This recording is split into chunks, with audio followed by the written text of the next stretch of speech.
Hi, everyone. This is Luke Johnson from Noetic, the Humanities Teaching app, and joining me today is my good friend Robert Schut, and we're going to be talking about a text of Kierkegaard's that is little known and, well, has different titles depending on the translation that you are reading. I consulted the Walter Lowry translation, so I'm prepared to talk about the unchangeableness of God, but Bob may have a different translation, which could be read as the changelessness of God. Did you read the changelessness of God or the unchangeableness of God? I'm still not sure how I'm going to label this on the app and SoundCloud and YouTube. I read the immutability of God, which is the third verse. No, unchangeableness of God is what I read, but we'll talk about immutability in a minute. But yeah, the unchangeableness of God by Soren Kierkegaard. Yeah. And so if anyone's curious, they can find a copy of this on Internet Archive. That's where I found mine. And there was a slight communication mix up. I think Bob thought I was going to lead today. But he is always prepared, so he's going to take charge. Maybe I should try to give a little bit of background information. Let me see if I can get this right. I want to make sure that we're on the same page about this. The little bit that I have committed to memory about this text. I believe you can find this in for self-examination, that this is an essay that is within that larger collection. If anyone has the book for self-examination, you should be able to find the unchangeableness of God. And from what I recall, this is labeled a discourse within Kierkegaard's authorial trajectory. But am I misremembering this? Did he not give this as a sermon? It did say that it was a sermon. It's hard to picture him giving this as a sermon, but that's what my understanding is, that it was a sermon that he gave to the congregation for that short period of time that he was actually a pastor in the country. Yeah, which is really, really cool. I don't think we've ever covered one of his air quotes sermons. Here, so for those who are watching on YouTube, sermons. And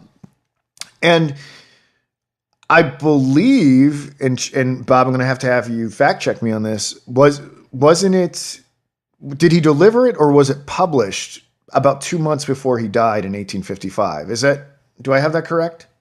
I'm trying to remember when it was published. I can look it up for certain. That sounds about right. It sounds about right. So, okay. Yeah, okay. You can check that out when I. Before we get into it, what did you think about this text? I enjoyed it. I enjoyed it very much. I think that he's consistent. I think is one of the things that I really like about Kierkegaard is he's very consistent about his ideas, and he uses a lot of phrases that he uses elsewhere.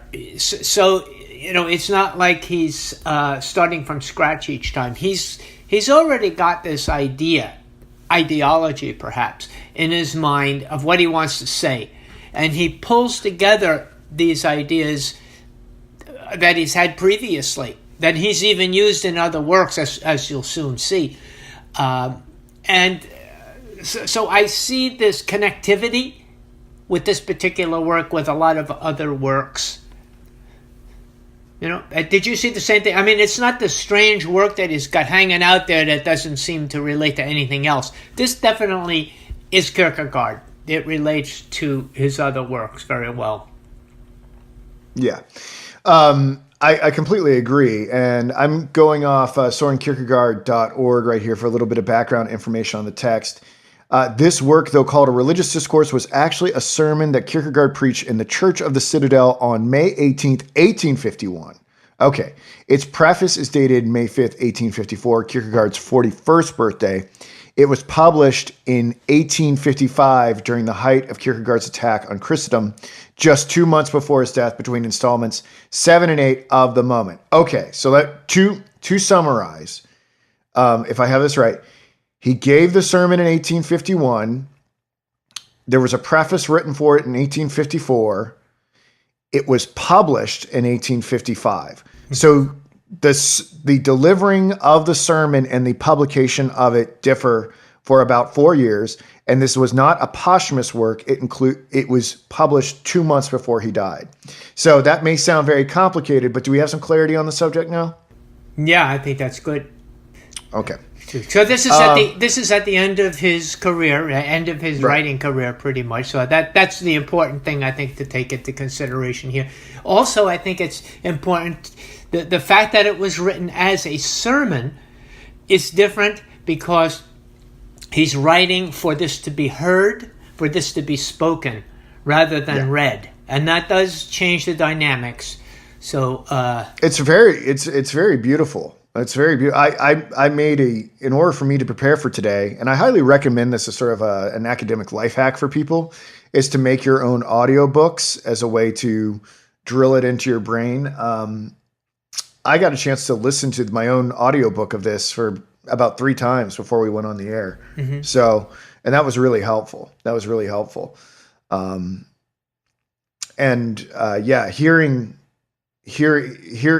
Making it audible really brings out the beauty of the text. Mm-hmm. Okay. Well, I guess I could begin now then. And I'm going to start off with, since what this is about, and since it was a sermon, sermons usually are about Scripture. And this particular case is not different. It's about James, the letter of James, chapter 1, verse 17 through 21. It says, and if this sounds familiar to you, it's because we've done this before in our in one of our other podcasts here. We kind of covered these scriptures. But it says, every good gift and every perfect gift is from above, and cometh down from the Father of lights, with whom is no variableness, neither shadow of turning. Of his own will begat he us with the word of truth, that we should be a kind of first fruits of his creatures. Wherefore, my beloved brethren, let every man be swift to hear, slow to speak, and slow to wrath. For the wrath of man worketh not the righteousness of God. Wherefore, lay apart all filthiness and superfluity of naughtiness, and receive with meekness the engrafted word, which is able to save your souls. So he's so good. And he's not going to really cover the whole thing here. He's really taking a piece of this, as we'll see, and cover mainly. So I kind of open up with a question here. What does it mean to be unchangeable or immutable? And the reason I'm using the word immutable is this is the term that's used in theology. The immutability of God sounds a little fancier than the unchangeableness, but that's what it means. But exactly what does it mean that God is unchangeable, right? And because I would know, right? Because it's a very easy thing for me to conceptualize and to tell everyone else about. It's a really easy concept to get out there. Yeah. Well, what do we at least talk? We may not understand it or experience it, most certainly, but it's referring to his unchangeable or without variation in character, and it's important to understand it that it's pretty specific, and we'll see this again later on as we develop his thought. Man is by nature rash and therefore needs to listen to God. And this is a very true statement. We're rash. We do what we want to do. And being rash, I think, is a nice way of saying that we just go follow after our own will, regardless of where it takes us or what it costs. And that's being rash. We don't necessarily follow what is good for us, but rather what we want. He says now God is unchangeable, but man is not. And this is what makes man corruptible. And we have to keep in mind that this text is not about man's mutability or changeableness, but about God's immutability. And what he's trying to do is make sure that we don't turn this text into something about man, but rather this is something about God. Man's changeableness, the fact that we change daily, is not the issue here. It's only brought up to make a comparison to God and his unchangeableness. So can I interject for a second? Absolutely. So, and maybe I'm jumping the gun on this. Probably am. And you're probably going to say, hold on, Luke, I'm going to get to that in about a half hour.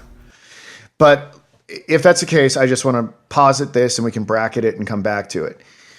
So I really like this text because it takes for granted the unchangeableness of God and what that means in terms to the the changeableness of man and sort of our comprehension of it and the existential dread and fear and that an unchangeable object has in relationship to man and how we ought to comport ourselves to it. And I like the exploration of these themes. My concern as a Christian is that I wonder how compatible this notion of God's unchangeableness is with the Bible. Because the Bible seems to portray a God that changes in some ways. And so it gets into this hair-splitting conversation about what is a change, and if there's an aspect of God that is eternal and unchangeable, and if there are aspects of God that are reactive and are subject to change. And that's not necessarily a contradiction, but just for instance, like, the movement from Yahweh to Jesus Christ and through all the different eschatological periods, from the Judaic law to the period of grace to the tribulation to the millennial reign, whatever, we seem to be presented with a different version of God.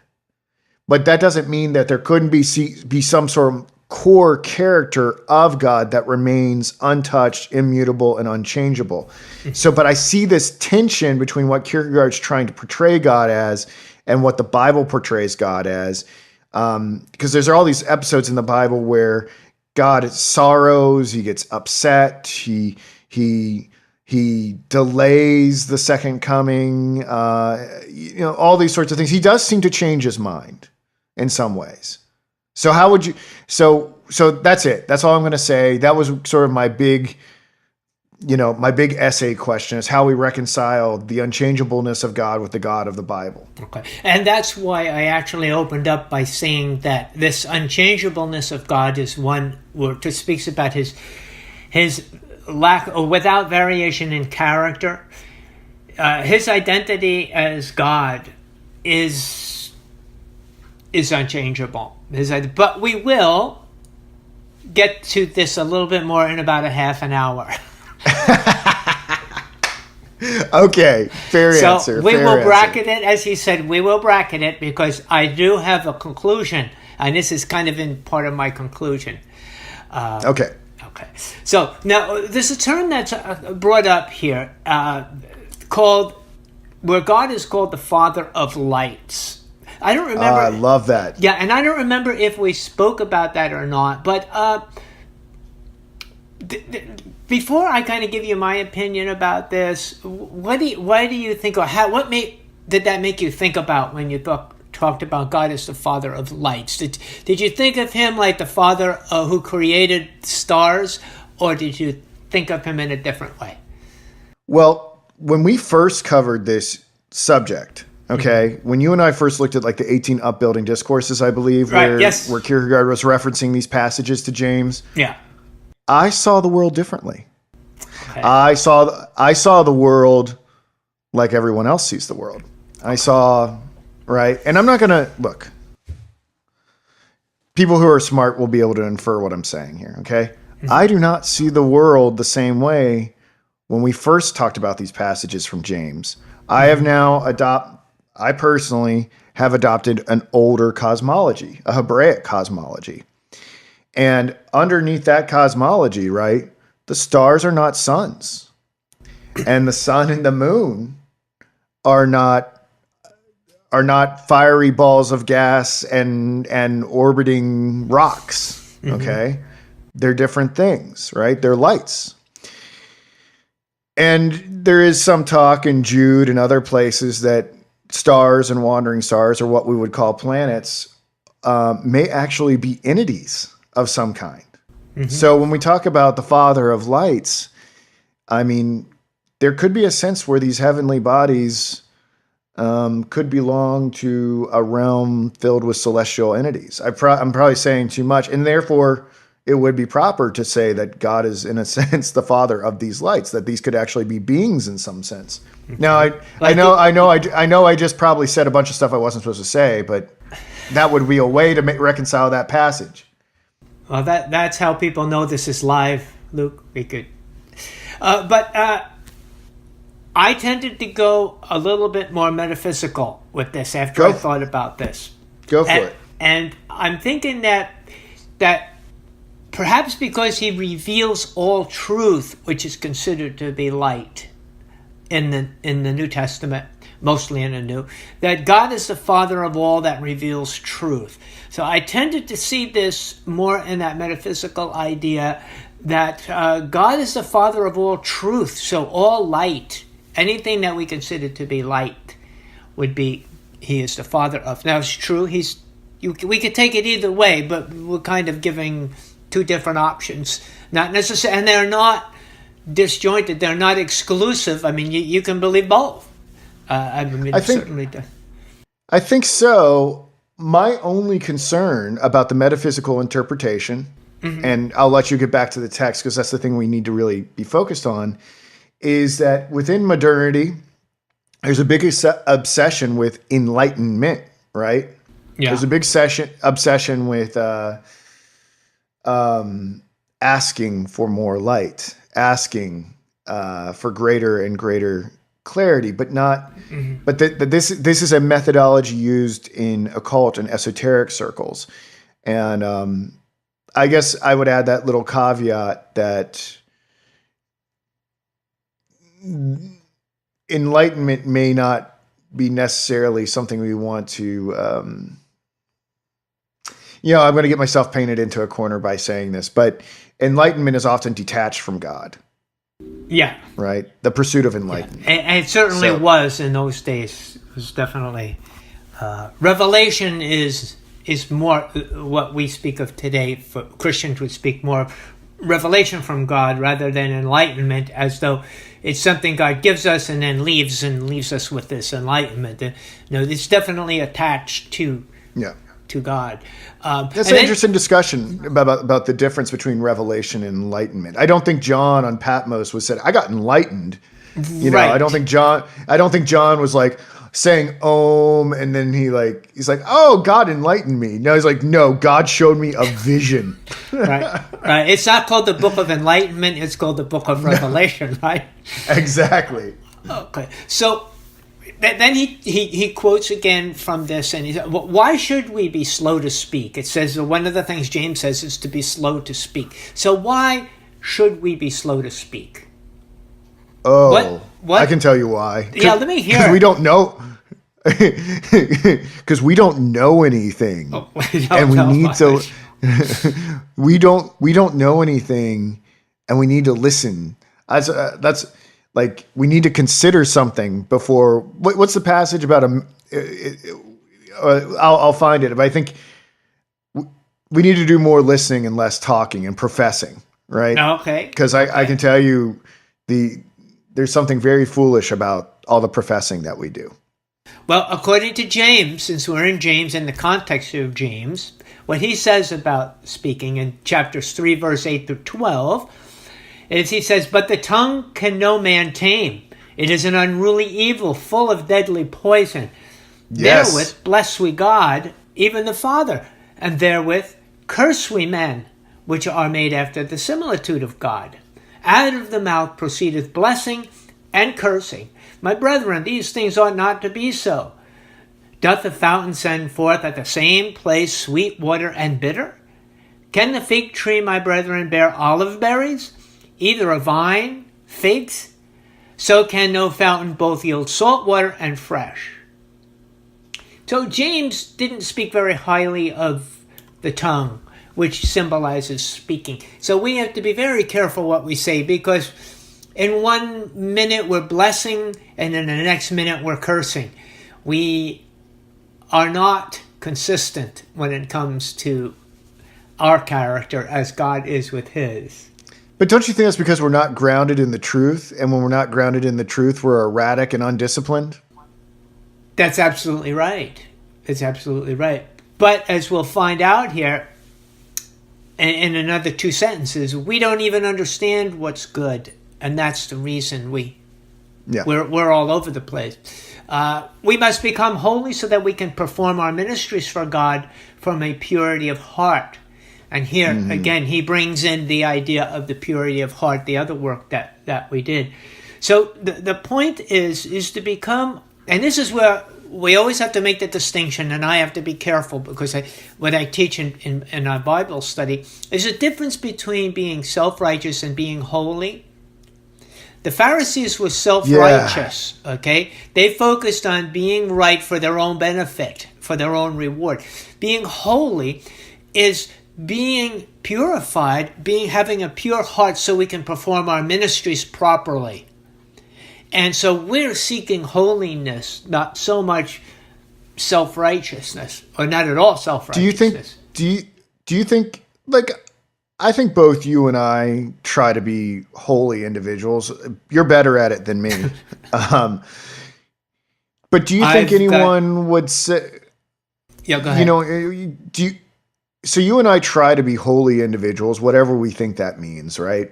And that's an interesting question about what it means to be holy. I don't know. I think it just means I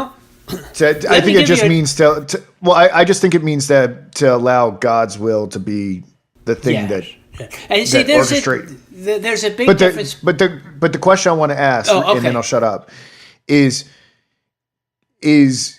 can that desire to be holy and to allow God's will to take over your life, can that be interpreted as self-righteousness? Because I can see the difference between self-righteousness and holiness a mile away. But do you think these things get conflated to maybe the non-believer's eyes, and they think we're just all like have these martyr complexes and think that we're better than everyone else? Yeah, I think they may think, like you said, we're splitting hairs, we're saying the same thing, but we're not. And the big key word here is the difference between what you said, trying and letting. When we try to be holy and try to be righteous, then we're Pharisaical. But when we let God be holy in us, that's when we're truly being holy. So the whole, and this takes a lifetime to learn. It took me many years to learn the difference between trying and letting. God wants us to be holy, and he's trying to make us holy. All we have to do is let him do it by letting him have his will in us. Yeah. The more we try, the more we exercise our own will, and the further we get from holiness. So it's really a matter of almost stepping back and saying, do it, God. Just have your way with me. Let me be who you want me to be. I'm done trying. So, and just to connect it to what we were talking about earlier, enlightenment seems to be more in that trying category. that I'm going to perfect myself towards enlightenment, whereas the holiness things is to just allow God to take over and run your life. Yeah, that's an excellent connection that you made there, because it seems that enlightenment is the result of our trying. It's how we give ourselves a sense of satisfaction and purpose, that we are enlightened because of something we did, rather than something God did. Right. So he talks about the simple sage of antiquity. Okay, now look, who's the simple sage of antiquity? Well, I mean, the only one that came to mind was good old Socrates. Okay, excellent. Right? Socrates, he's always... We were just talking about Socrates a little earlier, about the Socratic method, and how he got in such trouble by questioning how people thought, what they thought was their foundational thinking. But Bob, if they imprison me and make me drink hemlock, and you try to break me out of the prison or pay off the guards or whatever, yes, I will let you, and I will escape. Okay. I will. For the record. I will be there, my friend, for you. Don't worry about it. Okay. Now, we don't understand God's will because we are not good by nature. This is really a very basic concept he's speaking about here, about the goodness of our nature. There is no goodness in our nature. We do not truly understand what is good for us because we do not understand what is good. And even Jesus says this when the man asked Jesus, he said, "Good Rabbi, what must I do to inherit the kingdom?" He says, "Why do you call me good?" Even Jesus was reticent to have someone think of him in those terms because he knew it was misleading to them. They were looking at him in the human concept of a rabbi, and he did not want to make the issue confused. So we tend to speak less about God and more about what's wrong with this world. We need to focus more upon the unchangeableness of God, as did the apostles. So sometimes I think he's saying here that we are a bunch of complainers. We complain about the world, not that it doesn't deserve to be complained about, but we get obsessed with it. And the way I like to phrase it is, we get distracted by these things. Our mission isn't to complain about the world. It's to brag about the unchangeableness of God. And that's what the apostles did. The apostles didn't really complain about Rome this and Rome that, right? If anybody had a reason to complain about the politics, they certainly did. But today we're all caught up on the bandwagon complaining about things. But rather we should, in a sense, count our blessings. But not even that. We should be focused upon God and his character and his unchangeableness. That's what should govern our thinking. So our distractions of the world can reveal how distracted we can become about worldly things. It's not only politics, though. It's sports and finances and you name it, business and so forth. We can become so obsessed with those issues that we stop looking at God's unchangeableness and focus more on man's changeableness. Can I offer some advice to the listenership just real quick? Yes. Yeah, stop obsessing about that stuff because it's totally rigged. It's not real. It's entertainment. It's entertainment, people. It's predetermined. It is that final word clinches it. It is predetermined. So as much as we complain about it, it's not going to change it. You saw that, did you see the Saints-Vikings game? Did you see the ending of the Saints-Vikings game? It's rigged. It's rigged. Okay, so in order to do this, though, in order to see the eternality of God, the unchangeableness of God, we must not look backward, but hasten towards eternity with stronger strides. I like this quote because I like the idea he talks about we must hasten towards eternity with stronger strides. It's so encouraging, and it gives us such a picture of, instead of creeping along towards eternity, it's to just take full strides, almost running towards eternity. And this is the picture that the gospel actually gives about Jesus entering into Jerusalem on the famous Palm Sunday.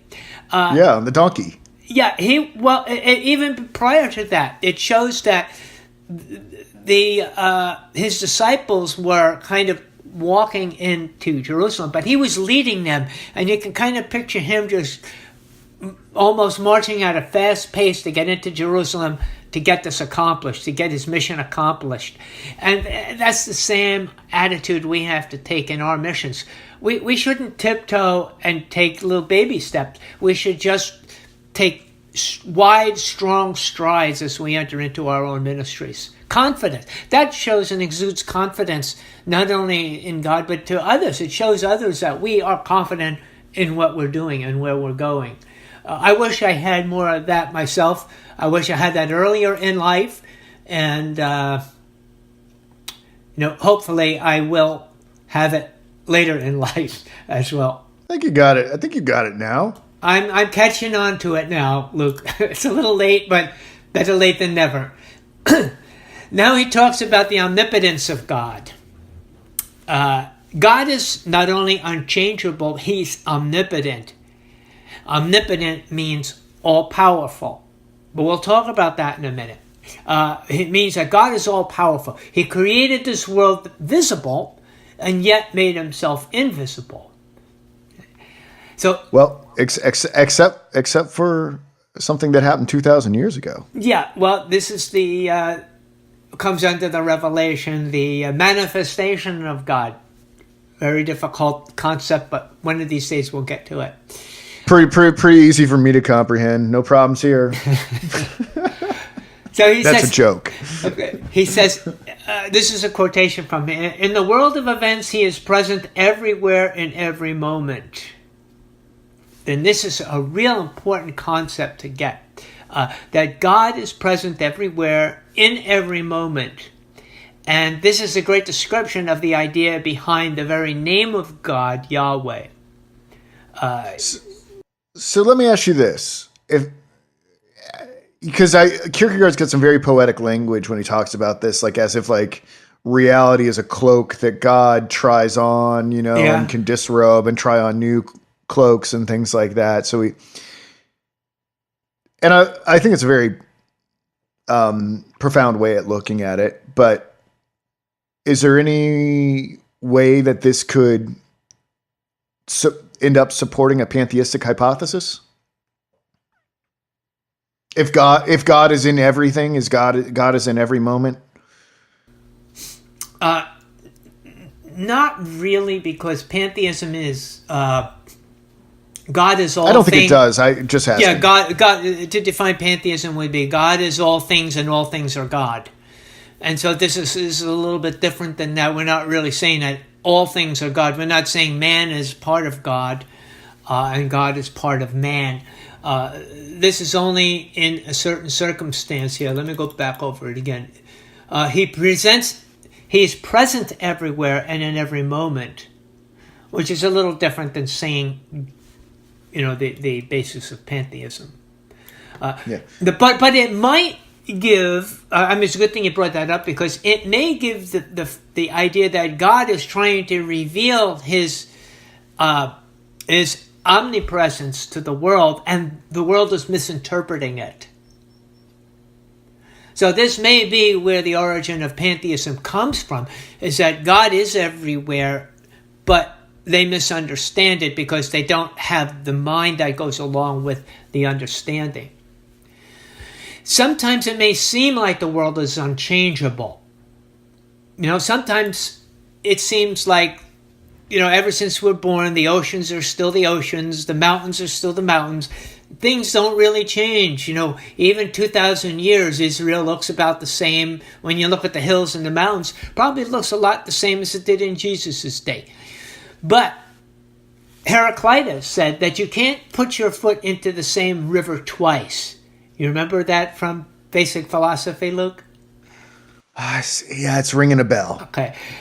But my favorite one is Cratylus, which few people realize. Cratylus says that he stated that you can't even put your foot into the same river once. Yeah, this was a really heated subject for the pre-Socratics. I'm trying to. The Eleatics, I believe, were pretty obsessed with some of this stuff too. I'll have to don't quote me on that. I'll have to look into it, and I'll have to figure out who were the Eleatics. I'm going to look that up real quick while you talk. Okay, so the point is here. I just wanted to show that even ancient philosophers understood the changeableness of the world. They knew that the world changed so much so that that the stream changes from moment to moment. So Heraclitus is one of my most favorite quotes. So he also tells us that God is clarity because he's pure, and man is dim because he's defiled. Because of this, we're subject to change. And we're changed for the good. We're changed by God's light that shines upon us and reveals. But who can reveal something to God? So this changeableness of what can we say to God that would change him? What can we do to God that would change him for who he is and what he is? Really, you can't surprise God with anything because he's all-knowable. Okay? So we seek this. I have 2 points here. We seek to have an understanding of and with God's will, but we can only have it moment by moment and not as something finished and complete. God reveals our ministry even moment by moment so that we don't begin to believe that we know something apart from God. And so this is important. This is something that I've come to understand that was very helpful for me. Because a lot of times when we pray and we say, God, what is your will for me? What do you want me to do? And as though God is going to give you a particular job and say, this is what I want you to do. You go get it done and I'll get back with you later. This is not like our normal jobs at work where, our ministry is just something finite, has a beginning and an end. Our ministries are being subsumed in the will of God so that every moment we live in his will, we fulfill our ministries and we fulfill our destiny. So it's not something that has a beginning and an end, is delivered to us, something that we can almost take apart from God. It's something that we have to stay in every moment. And that's a little different concept than many people have that I've known. So we must will the will of God, which is what the whole conclusion to his book, The Purity of Heart, is to will the will of God. So he talks about. Can I share what I found real quick? Good opportunity, yeah. Just because I think it will kind of help with this massive question that I asked you at the beginning and how we might want to distinguish it from what these pre-Socratic philosophers believed. So I mentioned the Eleatics. Some of the individuals that are part of the pre-Socratic Eleatic school of thought are like Xenophanes and Parmenides and people like this. Mm-hmm. And they took up this idea of discussing the philosophy of motion, and they were against sort of the early physicalist doctrine, but they were also against Heraclitus's idea that everything was just change.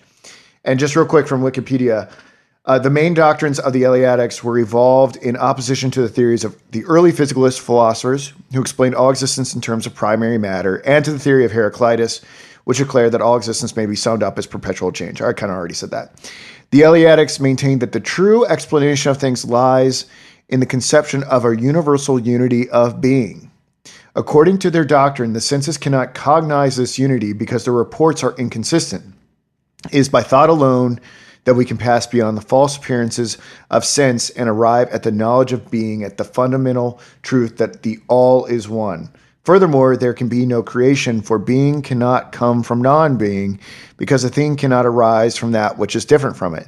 They argued that errors on this point commonly arise from the ambiguous use of the verb to be, which may imply actual physical existence, or merely be the linguistic copula, which connects subject and predicate. So, just what's interesting about this, and are trying to get our head around everything, is that the Eleatic school seemed to acknowledge that there was something beyond sense perception, that that not all not every man was identifiable with the thing that was behind it. But unlike Kierkegaard and the Christian idea, they did not believe in a creation. It seemed that this oneness had some sort of eternality to it. It gets very complicated, but we're seeing in this conversation about the unchangeableness of God and reconciling the unchangeableness of God with a creation, and there being multiple realities, the eternal reality of God and the changeable creation that you and I are a part of. We can see how this can be brought into conversation with these pre-Socratic ideas, and may have been even influenced to some degree. So I just wanted to put that in there. Oh, good. It may make things unnecessarily confusing, but we learn something nonetheless. No, that's good. Thank you. Good point to interject that too. He talks about man standing before a mountain, thinking about climbing it until he dies. In other words, he sits in front of a mountain and he keeps looking at it, saying, one of these days I'm going to climb this mountain. And he goes by and he gets older and he gets older. And now he's too old to climb it. He's changed, but the mountain almost appears as though it didn't change because the mountain is still standing there. He then says that sometimes we think that God is not hearing us or that he's not making himself known. He seems, and this is important because I think many people go through this time in their life when they pray and they don't get an answer to prayer. And they start to think God has abandoned them. And so I was very interested to hear his answer to that. And he says that he seems to be telling us that it's better that God is still rather than give us what we deserve. So the reason that he's so quiet is because he's unchangeable. So this idea that God is somewhat still in the sense that, as we were talking earlier, you and I, Luke, that God is not necessarily, he's unchangeable, but that doesn't mean he doesn't move. He doesn't move, he's inactive. God is always active. Well, in the Old Testament, he made all sorts of racket in the Old Testament. Yeah. And if we move into a new eschaton, he's going to make all kinds of racket again. We just, you know what I'm saying? We just may temporarily be in a period where he's like, yeah, I'm going to chill out for a little while. Why don't you guys see what it's like to do this without me directing you so closely? See what happens when you do it on your own. See how far you get. Well, yeah, and faith and patience are something that we learn by that method. We don't learn by God constantly, pulling us by the nose and pointing us exactly what he wants us to do. Most of the time, he kind of points. And we have to learn how to react to God's pointing us. And it's a very subtle thing, but in my life, those quiet periods are times when God is saying, now I'm teaching you about patience. Now I'm teaching you how to wait, which is what we don't learn. We do not learn how to wait. But we don't take Patience 101 as a freshman survey course in college. No, we do not. If anything, we don't take self-control. No, we don't. And this is God's territory. He teaches us to wait. And it seems so harsh to us. It's like one of the loudest things in a conversation is silence. Monica and I were watching a movie last night, and it's a movie. It's a new movie, but it's done in black and white. And these are people who just look like everyday people. They don't look like movie stars. And the dialogue is exceptional because one person will say something, and the other person just stands there and looks at them. And you're thinking, come on, hurry up, say something, hurry up, answer. And they don't. They wait and wait and wait to the point of being uncomfortable.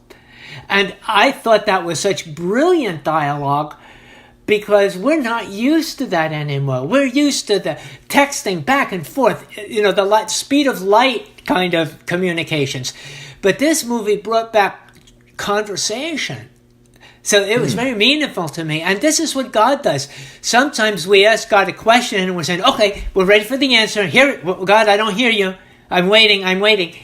And God says, you're going to wait a whole lot longer because you need to learn how to wait.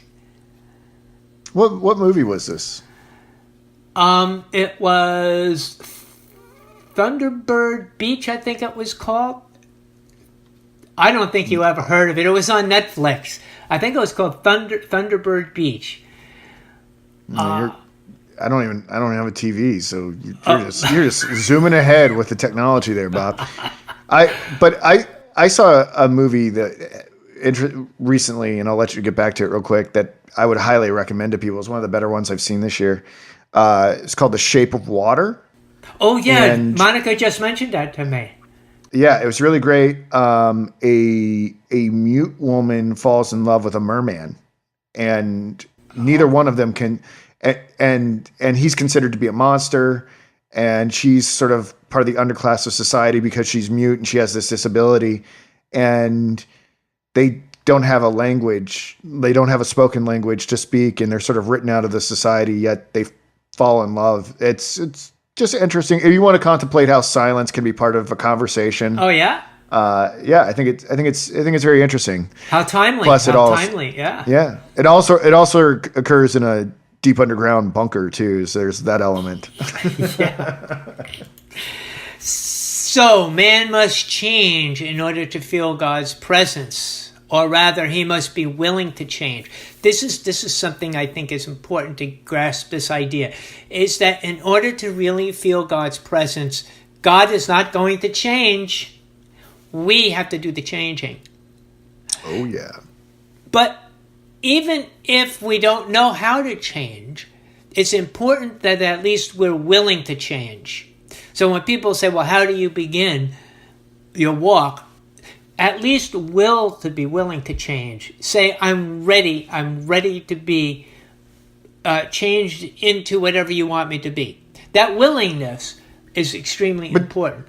But we should probably elaborate on it. It's not just like, okay, God, I'm ready to change. Like the willingness to change has to come from like, I have exhausted my means of understanding and will. Yeah. I'm done. Yeah. I can't, my experience with this is like, I got to the point where I encountered information that I could no longer explain. And I was like, okay, my finite mind is done here. Yeah. Take over, God, but I think that happens with other people in emotional ways. Like I was listening to a testimonial. I was listening to a testimonial very recently about a guy who fought in Vietnam and got hooked on drugs while he was fighting in Vietnam. And it was the drug addiction that pushed him to the willingness to listen to God. Everybody's got a different thing that pushes them to the willingness to listen to God. Right. And it's also important, I left one very major thing out here that I was just jotting down here, is that this isn't that we make the change in our willingness. God is at work in us to make us want to change our willingness. So this is not something we initiate. This is something God initiates. And that's, but this is going to get into questions about election and predestination. Yes. Because then people are like, well, why isn't God working through me?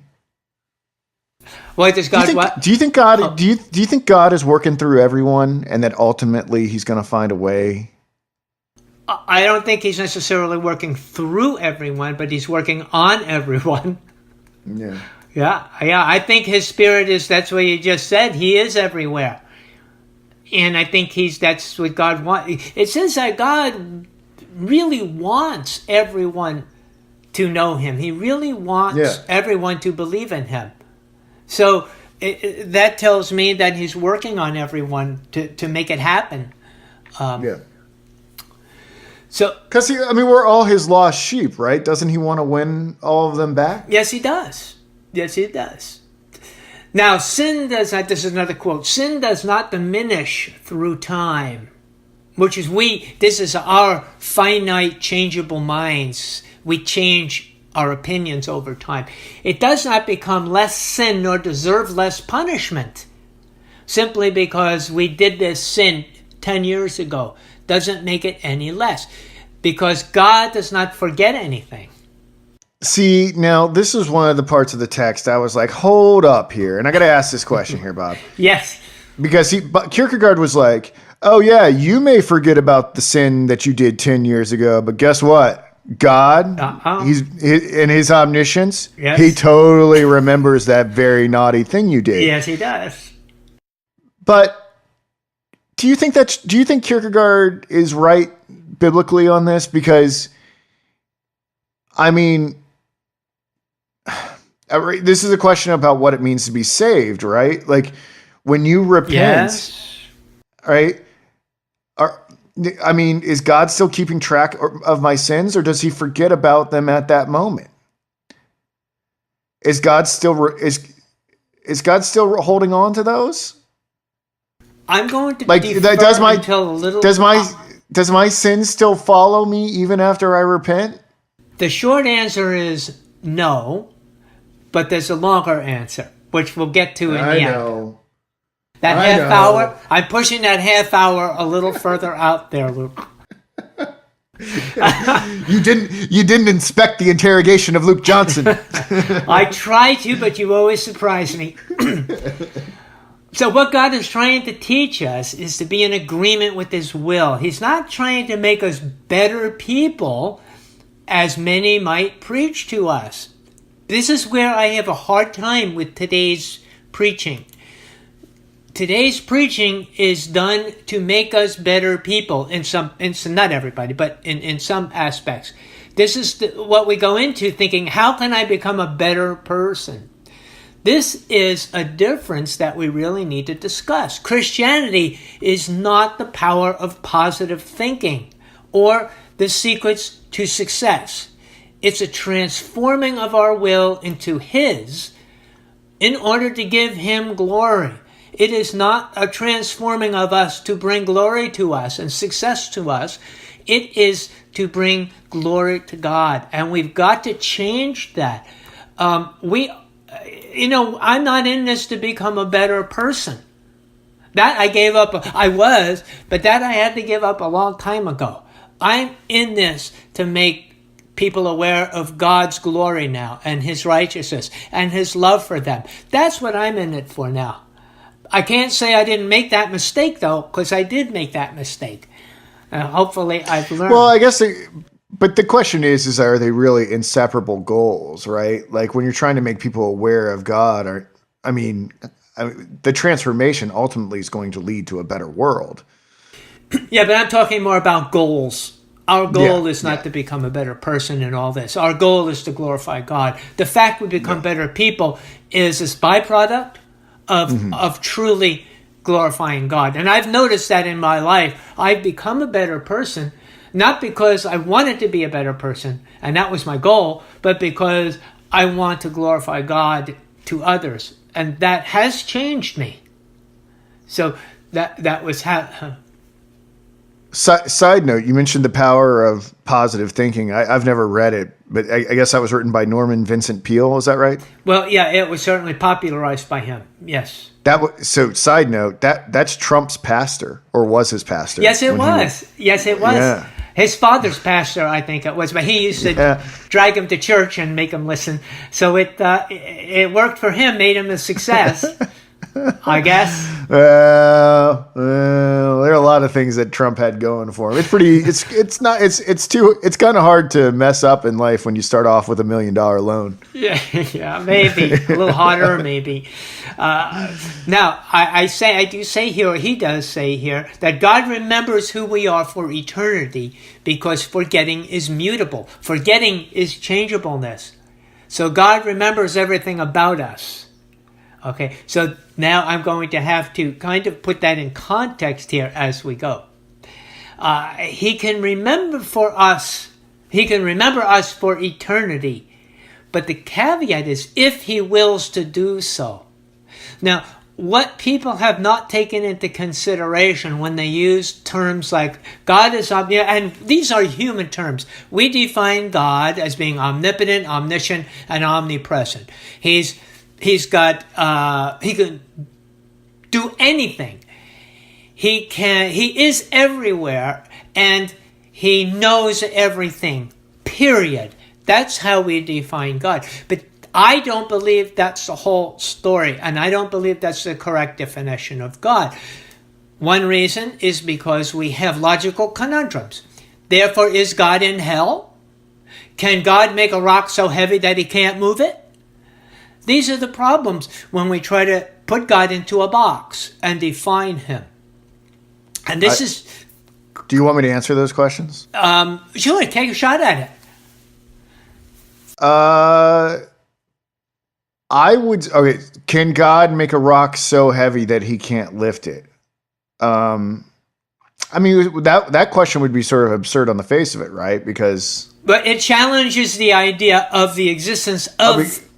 omnipotence. Well, Well, a rock would necessarily be part of the terrestrial realm, and God is a spirit, right? So, like, it would be that would be sort of an impossibility, right? Because that would mean that God would have to be contained within a frame that would be limited, and there, because he's not part of the physical realm, he couldn't make a rock that he couldn't lift, right? He's always going to be able to. He can move continents, right? Because he's outside of creation, right? He can move all. So I guess what I'm trying to say is, I don't think God can create a rock that he couldn't lift, because okay. And then a critic would say, so there's something God can't do, therefore he's not omnipotent.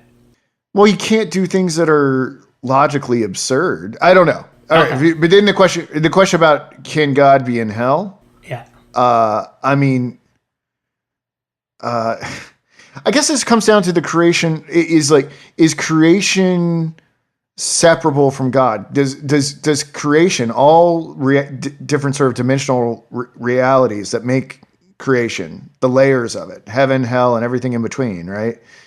If those things are autonomous in some way, if they are self-driving, or if they necessarily need God to sort of recreate it at every moment.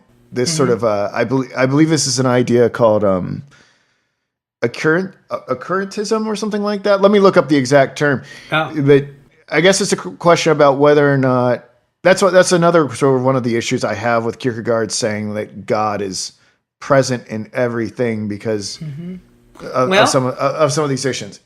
They say a good attorney never asks a question he doesn't know the answer to, correct? Mm-hmm. So I wouldn't have asked the question if I didn't have an answer. Okay. Okay. So, in years of debating this with myself and trying to figure out the answer, I realized it's that God can do whatever he wants to do, remember whatever he wants to remember, and be wherever he wants to be. Everything is contingent upon God's will and not upon our definition of him. So when we say God is omnipotent, it's really not that God can do anything. It's that God can do anything he wants to do.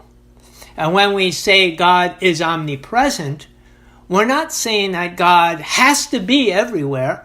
We're saying that he is wherever he wants to be. Everything is contingent upon his will to be and do and know. Like when we say God knows everything, he's omniscient. It's really God knows whatever he wants to know and forgets whatever he wants to forget. So see, in answer to the question, does God remember our sins even when we repent from them? The answer is no. Why? Because God has a will. He wills not to remember those things. So that doesn't take away from his divinity. It just merely adds the idea that God is a being and not an abstract ideology. He's a being, and beings have will. That's the difference between an ideology and a being. So God is a judgment, continuing on, is that God is a judgment, meaning that we will stand before Christ in comparison. He's the model by which we'll be judged. This is perhaps a little bit different idea than many people have of judgment. When we think of judgment, we think of the picture that the Bible gives us, standing before God, and he's going to listen to our story, and he's going to bring up what we've done, and then he's going to hammer the gavel down and say, well, I sentence you to eternity in hell. And this is kind of a little picture of it, but I think the way it's a closer resemblance to it is that Christ is the one, the image, the perfect model through which we will be judged. And what makes it through that model, that filter, so to speak, will go on to eternity. What does not will not make it to eternity.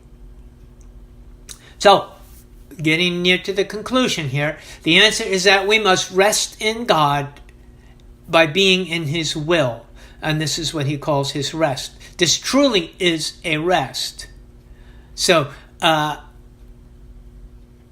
the seventh day idea of God created the everything within 6 days, and on the seventh day he rested.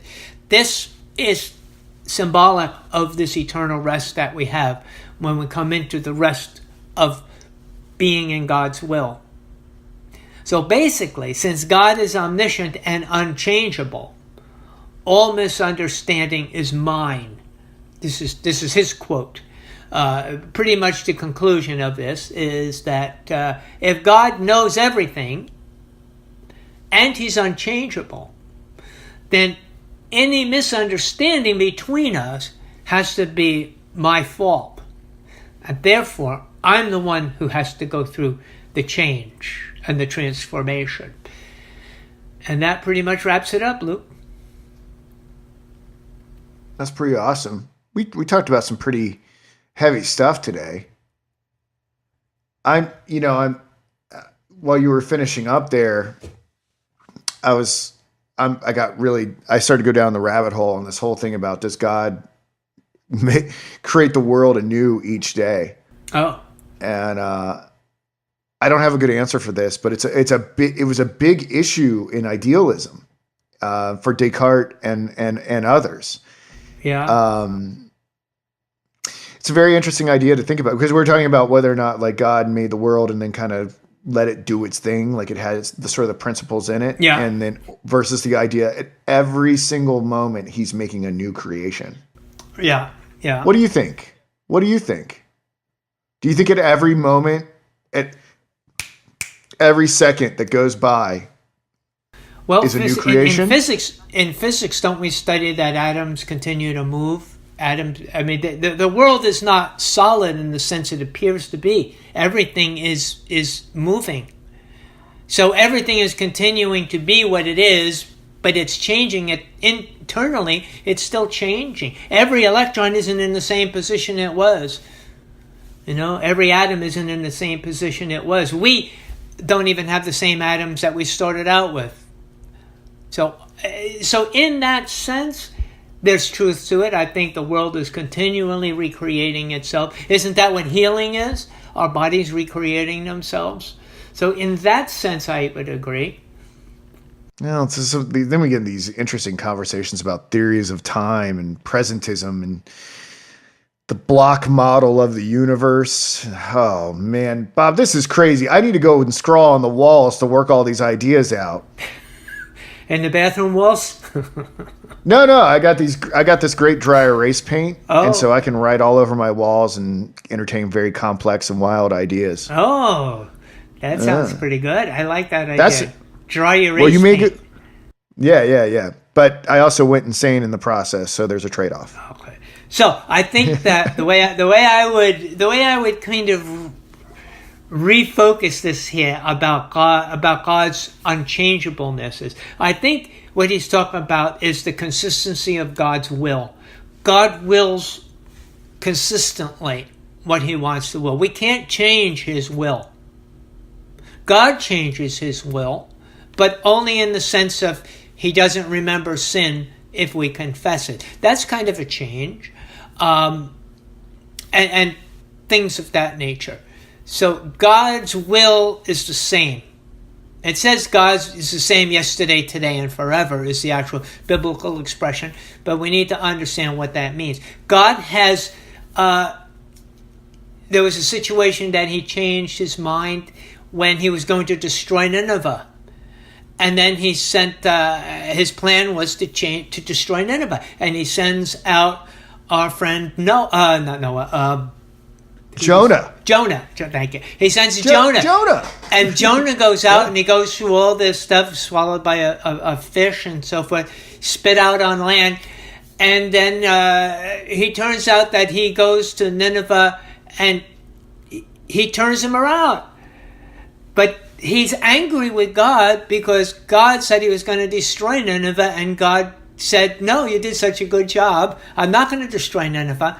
And he was upset because he was going out telling them God's going to destroy you if you don't repent, and because he kind of put himself on the line there, his credibility on the line. Since Nineveh wasn't destroyed, he he was upset. He was expecting it to be destroyed. And so people will say, well, God changed his mind. Yeah, he did. But that doesn't mean he's not immutable. It doesn't mean he is immutable. He's still... I'm sorry, let me get that. All right. Well, it doesn't mean he's mutable. It means he's still immutable because it's still his will that was done. All right. So let me get this straight. Yes. Okay. So God is changeless because his will is always going to be his will. It's not going to be affected by anything outside of him. But we are changeable because our will can be externally impressed upon. And moreover, if we're going to talk about this idea of election and God working through people, so God could intercede in such a way to change our will, but we cannot intercede in such a way to change God's will. It's a one-way street of causal activity. I think that's the underlying theme to it. I don't think that's the full understanding, and I don't claim I have the full understanding of God, but I think that's that. What's wrong with you? I don't know. Maybe next week. I need to read a few more books on it. But yeah. Just 2 more books and you'll have it figured out. Yeah, I'm almost at the end of the network now, at the internet. I've almost read everything on the internet. I've just got a little bit more left. Just a little bit more and you'll have it all figured out. Well, that was a great pre-show conversation that we had and a great discussion of this text, and I hope everybody enjoyed it. Bob, would you like to say anything else in closing? No, I didn't enjoy it though. I enjoyed talking about it. It was serious and it was kind of enjoyable at the same time. I hopefully people were able to separate the two. We kind of have fun in doing what we're doing, but there's a lot of seriousness to what we are doing. So please take it in that vein. Yeah. Yeah. But I mean, at the same time, philosophy it should be a joy in life. It should be. Should engage every aspect of the mind. Mm-hmm. It should make us weep and make us laugh at the same time. Okay, so we're going to end this, and Bob, stay on the line a little bit so we can maybe figure out what we want to do next. Since I picked this essay, you should pick the next one. Oh. And thank you for listening, everyone. You can find this on the Noetic app later, the first version, and YouTube and SoundCloud, and I know I keep saying this, but, we got a big upgrade coming, blah, blah, blah. Results matter. But anyhow, thank you, Bob, and I'll talk to everybody soon. Bye. Okay, bye-bye.